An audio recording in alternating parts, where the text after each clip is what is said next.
Good morning, dear students. Today we will discuss Business Studies Chapter 5th Organization. Organization के बारे में आज हम डिस्कस करने जा रहे हैं जो कि एक मैनेजमेंट फंक्शन है। आपने दूसरे मैनेजमेंट फंक्शंस के बारे में भी पढ़ा था, जैसे कि planning, organizing, staffing, directing, controlling. तो उनमें से ही एक हमारा मोस्ट इंपॉर्टेंट फंक्शन है ऑर्गेनाइजेशन। ऑर्गेनाइजिंग जिसे आप कहते हैं, उसी इसका से वर्ड से मिलके बना है ये ऑर्गेनाइजेशन। तो अब हम इसको डिटेल में डिस्कस करते हैं। ठीक है, ऑर्गेनाइजेशन जैसे ही आपके सामने एक वर्ड आए तो आप हमेशा ध्यान रखिएगा कि organization is a group of person. Organization मतलब क्या होता है? लोगों का, व्यक्तियों का समूह को हम ऑर्गेनाइजेशन यानी संस्था कहते हैं या ऑर्गेनाइजिंग कहते हैं।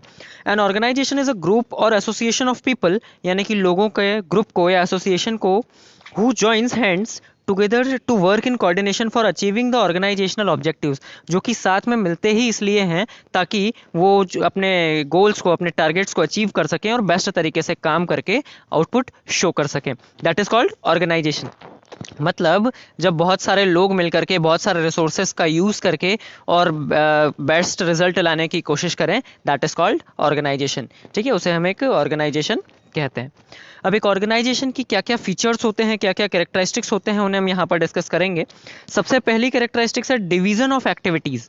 डिवीजन ऑफ एक्टिविटीज़ बोले तो किसी भी काम को छोटे छोटे टुकड़ों में बांट दो। अगर छोटे छोटे टुकड़ों में कोई काम बढ़ जाते हैं तो उससे क्या होता है कि काम जो है वो बेस्ट भी होता है और उसमें एरर्स जो होते हैं, मिस्टेक्स जो होती है, फॉल्ट, वो भी कम से कम होते हैं। इसके लिए मैं आपको एक एग्जांपल भी देना चाहूँगा। हमने हेनरी फ्यूल का एक प्रिंसिपल भी पढ़ा था।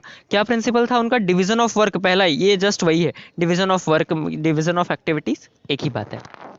ठीक है, तो सबसे पहला कैरेक्टरिस्टिक्स तो यही हो जाएगा। सेकंड हो जाता है determination of authorities and responsibilities. अब इसका मतलब क्या है, देखिएगा, समझिएगा उसको ध्यान से। कि जैसे क्या होता है कि एक ऑर्गेनाइजेशन में एक एम्प्लॉयर है। ठीक है, और एक एम्प्लॉयर के अंडर में बहुत सारे एम्प्लॉयज़ काम कर रहे हैं, बहुत सारे उनके सबॉर्डिनेट्स काम कर रहे हैं। तो वो सारे सबॉर्डिनेट्स की कुछ अथॉरिटीज़, यानी उनको कुछ पावर दी जाती है और कुछ रिस्पॉन्सिबिलिटीज़ दी जाती है जिसके लिए वो जिम्मेदार होते हैं। अगर उनमें कुछ भी फॉल्ट हो जाए, कोई भी मिस्टेक हो जाए, तो उनकी ये रिस्पॉन्सिबिलिटी होती है उसे रिकवर करने की। ठीक है, तो ऑर्गेनाइजेशन का ये भी एक फीचर होता है कि इसमें जितने लोगों को काम सौंपा जाए उन्हें अथॉरिटीज़ यानी कि पावर भी दिया जाए और रिस्पॉन्सिबिलिटीज़ यानी कि जिम्मेदारी भी दी जाए। नेक्स्ट आता है कोऑर्डिनेशन। ऑर्गेनाइजेशन में कोऑर्डिनेशन होता है, यानी समन्वय किया जाता है, सभी लोग मिलकर काम करते हैं। इसको इस काम में प्रॉब्लम आ रही है तो दूसरा हेल्प कर देगा, और दूसरे को इस काम में प्रॉब्लम आ रही है तो पहला हेल्प कर देगा। ऐसे मतलब सभी लोग मिल करके काम करते हैं। क्योंकि होता क्या है कि किसी ऑर्गेनाइजेशन को चलाने के लिए एक अकेला व्यक्ति काफ़ी नहीं होता। आप सोचें कि एक ऑर्गेनाइजेशन में एक स्वीपर का काम भी आप ही कर ले, मैनेजर का काम भी आप ही कर ले, अकाउंटिंग भी आप ही देख ले, सब आप कर लें, पॉसिबल नहीं हो पाता है। तो यहाँ पे कोऑर्डिनेशन, सभी लोग अपने अपने स्पेशलाइज्ड काम को करें और बेस्ट रिजल्ट दें, ऐसा पॉसिबल होता है। नेक्स्ट बात करते हैं, ये एक यूनिवर्सल फंक्शन होता है। दैट मीन्स कि ये सिर्फ इंडिया में नहीं, पूरे वर्ल्ड में एप्लीकेबल होता है। ठीक है, मतलब ऑर्गेनाइजेशन क्या होता है कि ये हर जगह पर अपने अलग अलग रूप में ये एप्लीकेबल होता है, और that's why it is called universal function. पूरे विश्व में एक जैसा ही ये काम करता है। नेक्स्ट बात करते हैं ग्रुप ऑफ पीपल। ये तो हमने सबसे पहले कैरेक्टरिस्टिक्स में ही देख ली थी कि ऑर्गेनाइजेशन जो होता है ये ग्रुप ऑफ पीपल होता है, मतलब बहुत सारे लोगों से मिलकर बनता है। ठीक है, जो कि हर एक व्यक्ति अपने अपने फील्ड में माहिर होते हैं। जैसे कोई अकाउंटिंग में माहिर है, कोई टैक्सेशन में माहिर है, कोई बिजनेस को की मार्केटिंग में माहिर है, कोई प्रोडक्शन में माहिर है, कोई सेलिंग में माहिर है। तो वॉट एवर, इन सारी चीज़ों से मिलकर हमारा बनता है ऑर्गेनाइजेशन, और ये उसकी एक इंपॉर्टेंट कैरेक्टरिस्टिक्स है। बढ़ते हैं आगे। फिर आता है हमारा इंपॉर्टेंस और ऑब्जेक्टिव्स और एडवांटेजेस ऑफ ऑर्गेनाइजेशन। ये तीन वर्ड क्यों लिखे हैं मैंने आपसे यहाँ पर, ये ध्यान रखिएगा आप कि ये तीन वर्ड लिखने की एक ही वजह है कि आपसे इंपॉर्टेंस पूछे तो भी यही आंसर देना है, आपसे ऑब्जेक्टिव्स पूछे तो भी यही आंसर देना है, और इवन आपसे एडवांटेज पूछे तो भी यही आंसर लिखना है। तो क्या है ये आंसर, पढ़ते हैं। सबसे पहली जो सबसे खास बात है ऑर्गेनाइजेशन की, इट ब्रिंग्स इकोनॉमी। इकोनॉमी मतलब क्या? ये सारी चीज़ों को सस्ता कर देती है, कॉस्ट इफेक्टिव बना देती है। कैसे? देखिए, होता क्या है, जब बेस्ट इफिशिएंट व्यक्ति जो किसी काम में माहिर है उसे वो काम करने को दिया जाएगा तो वो बेस्ट दे पाएगा, और साथ ही साथ वो एक्सपेंडिचर्स को, जो वेस्टफुल एक्सपेंडिचर होंगे, जो अननेसेसरी एक्सपेंडिचर होंगे, उन्हें ये रिड्यूस कर पाएगा। दैट्स वाई हम कह सकते हैं कि ये इकोनॉमी लाता है। दैट मीन्स चीज़ों को कॉस्ट इफेक्टिव बनाता है। नेक्स्ट आता है इसमें बेटर इंडस्ट्रियल रिलेशंस। देखिए, आपको अगर आप इंडस्ट्रीज़ में काम कर रहे हैं, आप कंपनीज़ में काम कर रहे हैं, तो आपको इस बात का ध्यान रखना होगा कि आपको अपने कस्टमर से लॉन्ग टर्म रिलेशनशिप्स क्रिएट करके रखनी होगी, तभी वो आपसे बार बार प्रोडक्ट लेना पसंद करेंगे। तो उस प्रॉपर रिलेशनशिप को बिल्ड करने के लिए आपको क्या है, एक अच्छी ऑर्गेनाइजेशन आपके पास होनी चाहिए, क्योंकि ऐसा कहते हैं कि एक अच्छी ऑर्गेनाइजेशन से बेस्ट से इन्फीरियर प्रोडक्ट को बेचा जा सकता है। लेकिन अगर एक अच्छी ऑर्गेनाइजेशन आपके पास नहीं है तो आपका बेस्ट प्रोडक्ट होते हुए भी नहीं बिकेगा, इसमें भी कोई डाउट नहीं है। नेक्स्ट हम बात करते हैं स्पेशलाइजेशन की।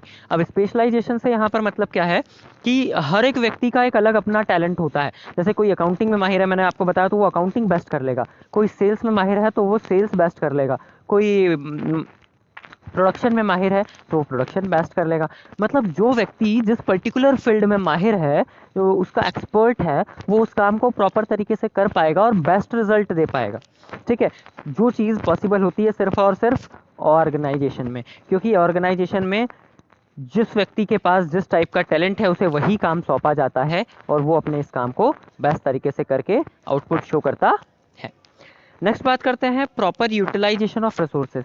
एक ऑर्गेनाइजेशन की ये भी एक बहुत ही खास इंपॉर्टेंस होता है कि यहाँ पर जितने भी अवेलेबल रिसोर्स हैं, देखिए दुनिया के सारे रिसोर्सेस आपके पास अवेलेबल हो पॉसिबल नहीं है, बट आपके पास जितने बेस्ट अवेलेबल रिसोर्सेस हों उनका बेस्ट यूटिलाइज करके और आप बेस्ट से बेस्ट प्रोडक्ट दे सकें, ये डिपेंड करता है एक अच्छी ऑर्गेनाइजेशन पे। तो एक अच्छे ऑर्गेनाइजेशन का ये भी एक एडवांटेज होता है कि इसमें आप बेस्ट रिजल्ट दे सकते हैं और वो भी अननेसेसरी एक्सपेंडिचर्स को अवॉइड करते हुए। नेक्स्ट टॉपिक पे हम चलते हैं। नेक्स्ट टॉपिक है हमारा प्रोसेस ऑफ ऑर्गेनाइजेशन। अब प्रोसेस ऑफ ऑर्गेनाइजेशन देखिएगा कि एक जो ऑर्गेनाइजेशन होती है इसकी एक पूरी स्टेप बाय स्टेप प्रोसेस होती है कि पहले ये, फिर ये, फिर ये, फिर ये, फिर ये। तो दैट्स वाई मतलब इन सारी प्रोसेस से होते हुए गुजरने के बाद ही ऑर्गेनाइजेशन पूरा सक्सेसफुल होता है। जैसे उसमें क्या क्या चीज़ें हैं हम देखते हैं। तो नंबर वन थिंग है डिटर्मिनेशन ऑफ ऑब्जेक्टिव। सबसे पहले तो हमें अपना लक्ष्य निर्धारण करना होता है कि एक्चुअली हमें अचीव क्या कर रहा है। किसी बिजनेस का टारगेट होता है कि नंबर वन बिजनेस बनना, किसी बिजनेस का टारगेट होता है मैक्सिमम सेल्स करना, किसी बिजनेस का टारगेट होता है मैक्सिमम प्रॉफिट अर्न करना, वॉट। तो जो भी है आप अपना सबसे पहले ऑब्जेक्टिव डिटरमाइन कीजिए कि आपको अचीव क्या करना है। नेक्स्ट नंबर पे आता है डिटर्मिनेशन ऑफ वेरियस एक्टिविटीज़। आप अलग अलग एक्टिविटीज़ को डिटरमाइन कीजिए कि आपको इस गोल को अचीव करने के लिए, इस लक्ष्य को प्राप्त करने के लिए आपको कौन कौन सी प्रोसेस से गुजरना पड़ेगा, क्या क्या करना पड़ेगा। सेकंड नंबर पे ये आता है। फिर थर्ड आता है आपका ग्रुपिंग ऑफ एक्टिविटीज़। अब ग्रुपिंग ऑफ एक्टिविटीज़ मतलब क्या होता है कि एक टाइप के सारे सिमिलर काम एक जगह ग्रुप बना दो, दूसरे टाइप के दूसरे सिमिलर काम दूसरी जगह ग्रुप बना दो। तो ऐसे ग्रुप वाइज काम लोगों को बांट दो, सौंप दो, एलोकेट कर दो, जिससे कि वो अपना काम कर सके। जैसे अकाउंटिंग और टैक्सेशन एक ग्रुप बना के एक सीए को दे दिया, ठीक है। मार्केटिंग और पैकेजिंग एडवर्टाइजिंग ये किसी एक व्यक्ति को दे दिया, ठीक है। सेलिंग प्रोडक्शन ये किसी एक व्यक्ति, सॉरी मतलब प्रोडक्शन और पैकेजिंग किसी एक व्यक्ति को दे दिया। तो ऐसे अपन ने काम सौंप दिए। तो उस हिसाब से क्या होगा कि यदि आपने काम का ग्रुप बना दिया तो रिस्पॉन्सिबिलिटी भी आपने डिवाइड कर दी कि इस व्यक्ति को ये काम करना है और अगर कोई गलती होती है तो ये रिस्पॉन्सिबल होंगे, तो वो काम बेस्ट होगा ऑटोमेटिक। इसी का नेक्स्ट पॉइंट है अलॉकेटिंग ऑफ ड्यूटीज एंड टास्क। यहाँ पे सभी व्यक्ति को आप अपनी अपनी जिम्मेदारियां सौंप दे कि आपको ये काम के लिए ये रिस्पॉन्सिबिलिटी आपकी है, ये काम आपका है। रिस्पॉन्सिबिलिटी ड्यूटीज बोले तो जस्ट लाइक रिस्पॉन्सिबिलिटीज, तो आप, और टास्क बोले तो उनका वर्क जो भी उनको वर्किंग करनी है, तो ये आप एलोकेट कर दें, यानी कि सामने वाले को ये जिम्मेदारियां सौंप दिया जाता है अगली प्रोसेस में, तो वो अपने काम के लिए रिस्पॉन्सिबल हो जाते हैं। नेक्स्ट आता है एस्टेब्लिशिंग अथॉरिटी एंड रिलेशनशिप्स। अब यहाँ पे क्या होता है कि आपको यहाँ पे अथॉरिटी, किस पर्टिकुलर चीज़ से रिलेटेड आपको पावर दी जाती है, वो रिलेशनशिप यहाँ पर क्रिएट किया जाता है, जिससे क्या होता है कि आपके अंदर जो पावर आपको दे दी गई है काम करने से रिलेटेड, वो सारी पावर का आप कैसा इस्तेमाल करते हैं और उससे कैसा प्रोडक्शन करते हैं वो आप पर डिपेंड करता है, ठीक है। तो यहाँ पर नेक्स्ट प्रोसेस में मतलब सबसे पहले ड्यूटीज दे दी कि आपकी ये जिम्मेदारियां हैं, फोर्थ नंबर पॉइंट में। फिर फिफ्थ में क्या किया आपको कि आपके ऊपर अथॉरिटीज दे दी, आपको पावर दे दी कि ये पावर आपके पास है।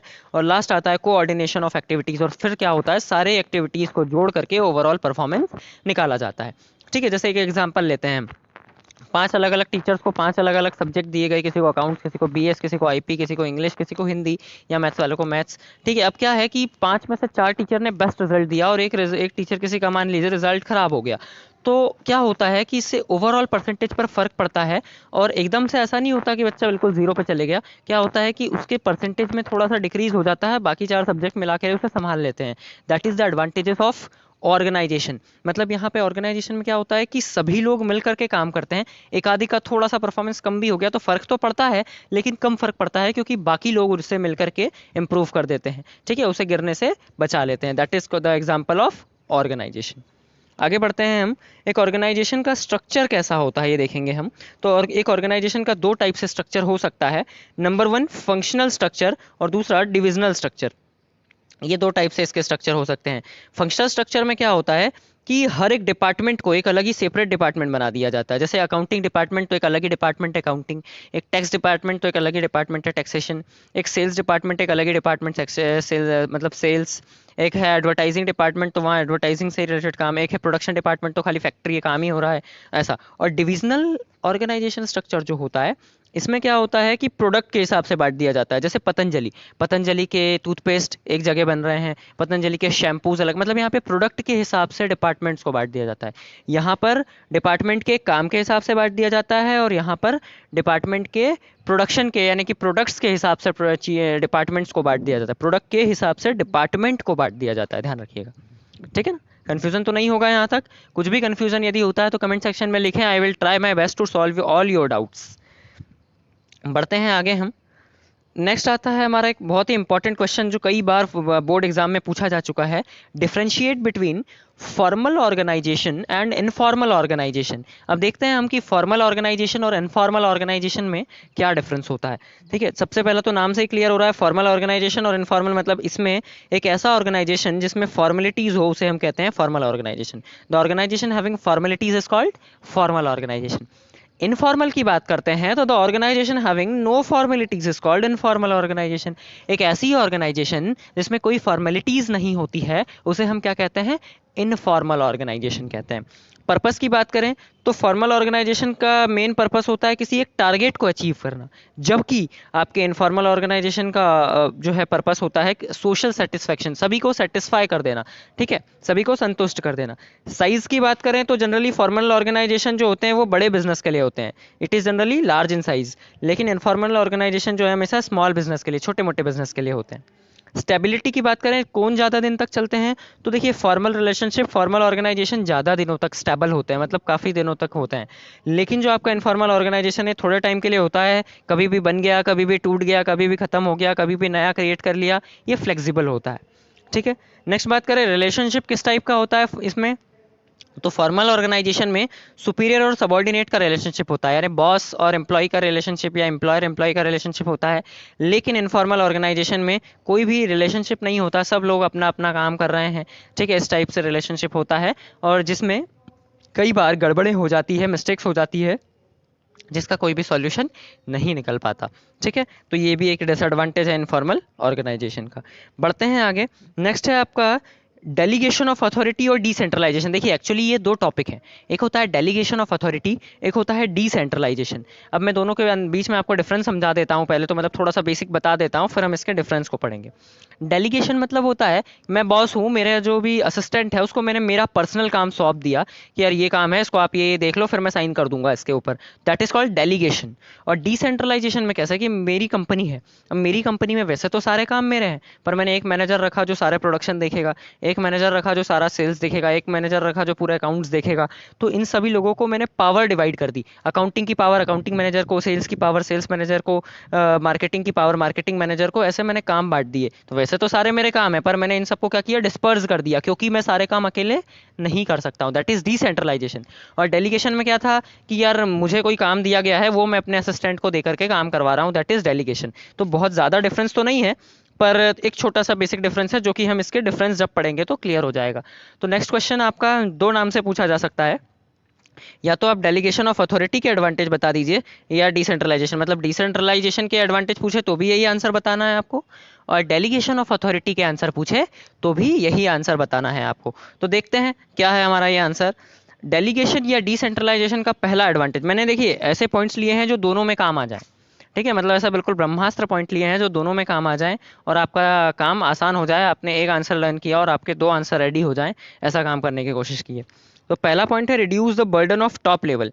डेलीगेशन या डिसेंट्रलाइजेशन का सबसे पहला काम होता है कि टॉप लेवल जो अथॉरिटीज़ होती है, बड़े बड़े लोगों के काम को कम कर देना। ठीक है, जैसे असिस्टेंट को मैंने अपना काम सौंप दिया तो अब मैं फ्री हो गया दूसरे कामों को और बड़े बड़े मैटर्स को देखने के लिए, ठीक है, बिजनेस को एक्सपैंड करने के लिए, तो मेरा बर्डन कम हो गया। इसका सबसे पहला फ़ायदा ये होता है। ठीक है, मतलब you are as a assistant, अगर आप असिस्टेंट हो तो आपको अगर कोई जिम्मेदारी मिली है तो आपके बॉस को क्या हुआ, रिलीफ मिल गया, वो कोई दूसरे कामों में काम कर सकता है। नेक्स्ट आता है ग्रोथ एंड डाइवर्सिफिकेशन।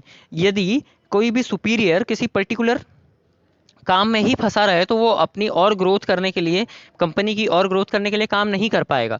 तो क्योंकि वो डेलीगेशन या डिसेंट्रलाइजेशन की मदद से अपना काम दूसरों को सौंप देते हैं, तो उसमें क्या होता है, उनको और बड़े बड़े ग्रोथ करने के लिए, और बड़े बड़े बिजनेस के डिसीजंस लेने के लिए, और बड़ा एक्सपेंशन करने के लिए उनको मौका मिल जाता है। तो ये भी इसका सेकंड एडवांटेज है। तीसरी बात, क्विक डिसीजन। डिसीजन यहाँ बहुत फटाफट फास्ट लिए जाते हैं।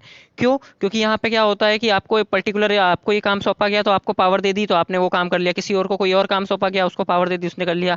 अब यदि सारी चीज़ें, मान लीजिए कि मैं बॉस हूँ और सारी चीज़ें मुझे ही करना है, सारे डिसीजंस मुझे ही लेना है, तो मुझे टाइम लगेगा। लेकिन मैंने क्या किया, ये इस पर्टिकुलर काम का जो है पावर किसी व्यक्ति को दे दिया, इस पर्टिकुलर काम का किसी दूसरे व्यक्ति को दे दिया, तो उस व्यक्ति ने दो अलग अलग व्यक्ति ने दो अलग अलग डिसीजंस लिए, तो दोनों अलग अलग काम कर लिए, तो उससे क्या होता है कि काम फास्ट हो जाता है, फटाफट हो जाता है। दैट्स वाई क्विक डिसीजन, यानी कि बहुत ही फास्ट डिसीजंस लिए जाते हैं।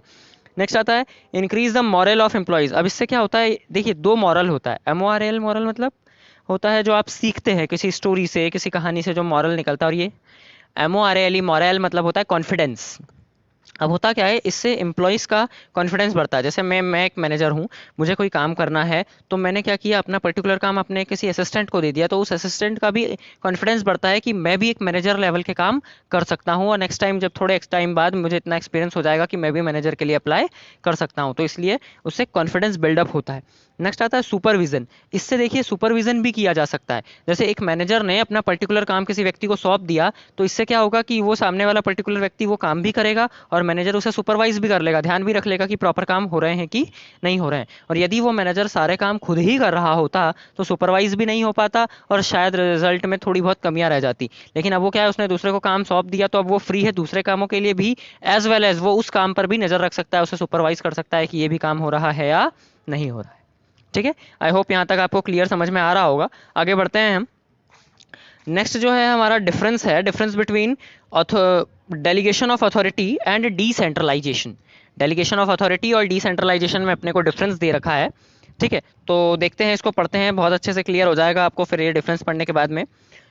डेलीगेशन ऑफ अथॉरिटी मीन्स क्या होता है, असाइनिंग अथॉरिटी टू अदर, अपनी पावर या कोई काम करने की रिस्पॉन्सिबिलिटी दूसरे व्यक्ति को दे देना। लेकिन डिसेंट्रलाइजेशन मतलब क्या होता है, wide distribution of authority throughout the organization, पूरी ऑर्गेनाइजेशन में। देखो डेलीगेशन का एक एग्जांपल से समझना, मैंने मेरा काम किसी एक पर्टिकुलर राम नाम के व्यक्ति को दे दिया। लेकिन डिसेंट्रलाइजेशन में क्या होता है कि मैं मैनेजर हूँ, सारी चीज़ें मेरे हाथ में है। मैंने क्या करा, मैं एक अकाउंटिंग हेड रखा जिसको अकाउंट के सारे काम, उसको रिस्पॉन्सिबिलिटी दे दी। एक टैक्स हेड रखा, उसको टैक्स की रिस्पॉन्सिबिलिटी दे दी। एक को प्रोडक्शन की रिस्पॉन्सिबिलिटी दे दी, एक को सेल्स की रिस्पॉन्सिबिलिटी दे दी। तो देखिए ओवरऑल ये सारी रिस्पॉन्सिबिलिटी मुझ पर तो है ही है, पर उन लोगों पर भी है। तो ये डिसेंट्रलाइजेशन है। और डेलीगेशन में क्या है कि यार मुझे सेल्स का काम दिया गया था और मैंने अपना सेल्स का काम किसी और से मैं करवा रहा हूँ, तो ये डेलीगेशन है। ठीक है, समझ रहे हैं आप, ऐसा है। स्कोप की बात करें तो डेलीगेशन का स्कोप लिमिटेड है।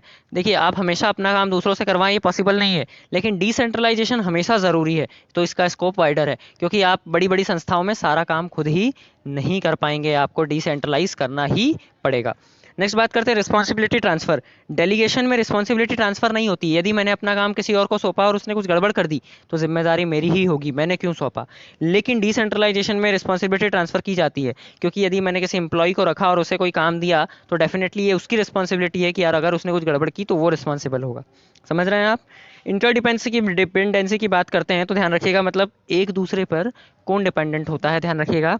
तो अपने को डेलीगेशन करने के लिए डिसेंट्रलाइजेशन का होना ज़रूरी नहीं है, मतलब किसी को काम सौंपने के लिए सभी लोगों को काम सौंपना ज़रूरी नहीं है। लेकिन डिसेंट्रलाइजेशन करने के लिए, यानी कि सभी लोगों में काम सौंपने के लिए किसी किसी को एक एक करके काम अपने को सौंपना पड़ेगा। मतलब हम यूँ कह सकते हैं कि डेलीगेशन के लिए डिसेंट्रलाइजेशन की ज़रूरत नहीं होती है, लेकिन डिसेंट्रलाइजेशन के लिए डेलीगेशन की ज़रूरत होती है। ठीक है, कंपल्सन की बात करते हैं तो डेलीगेशन ऑफ अथॉरिटी कंपलसरी नहीं होता है। Sorry, delegation of authority is not compulsory, ये अपन ने थोड़ा उल्टा लिख लिया है। अपने को अपन किसी दूसरे व्यक्ति को काम सौंपे ऐसा ज़रूरी नहीं है। लेकिन डिसेंट्रलाइजेशन जो है कंपलसरी हो जाता है, इसमें मैंने मतलब ये नॉट इसमें लगा दिया है तो ध्यान रखिएगा, डिसेंट्रलाइजेशन कंपलसरी हो जाता है। क्यों? क्योंकि आप अकेले सारे काम कर ही नहीं पाएंगे, एक ऑर्गेनाइजेशन को आप अकेले चला ही नहीं पाएंगे, तो इसलिए ये कंपलसरी हो जाता है। तो ये डिफरेंस था आपके डेलीगेशन और डिसेंट्रलाइजेशन का। कुछ भी डाउट हो तो बिल्कुल आप कमेंट सेक्शन में लिखें, I will try my best कि आपके सारे डाउट्स को मैं क्लियर करूँ। चलिए नेक्स्ट हमारा टॉपिक है line organization and line and staff organization. ये एक छोटा सा टॉपिक है, line organization, line and staff organization, ये दो टाइप के ऑर्गेनाइजेशन। ये जो है आपके, हमने फंक्शनल और डिविजनल स्ट्रक्चर पढ़ा था ना, तो डिविजनल के ये टाइप्स हैं। तो इसका डिफरेंस वैसे कभी पूछा नहीं गया है, पर आने लायक इंपॉर्टेंट क्वेश्चन है, तो इसको भी हम ध्यान से समझते हैं। लाइन ऑर्गेनाइजेशन में क्या होता है देखिएगा कि रिसीविंग ऑफ ऑर्डर्स, इसमें under it staff receives any order from the authority. इसमें क्या होता है, जो कोई स्टाफ होते हैं, जो एम्प्लॉय होते हैं, वो अपने अथॉरिटीज से कोई भी मतलब जो है टास्क वगैरह रिसीव कर सकते हैं। मतलब क्या है, जैसे कि मैं एक अथॉरिटी हूँ, मैं मैनेजर हूँ, मैं सीईओ हूँ, और मैंने अपने स्टाफ को, एम्प्लॉयज़ को जो भी कुछ भी काम करने का ऑर्डर दिया, तो ऐसा ऑर्डर वो लोग रिसीव कर सकते हैं। कौन? मेरे एम्प्लॉयज़। लेकिन लाइन एंड स्टाफ में क्या होता है कि under it staff receive any order from the authority and other adviser.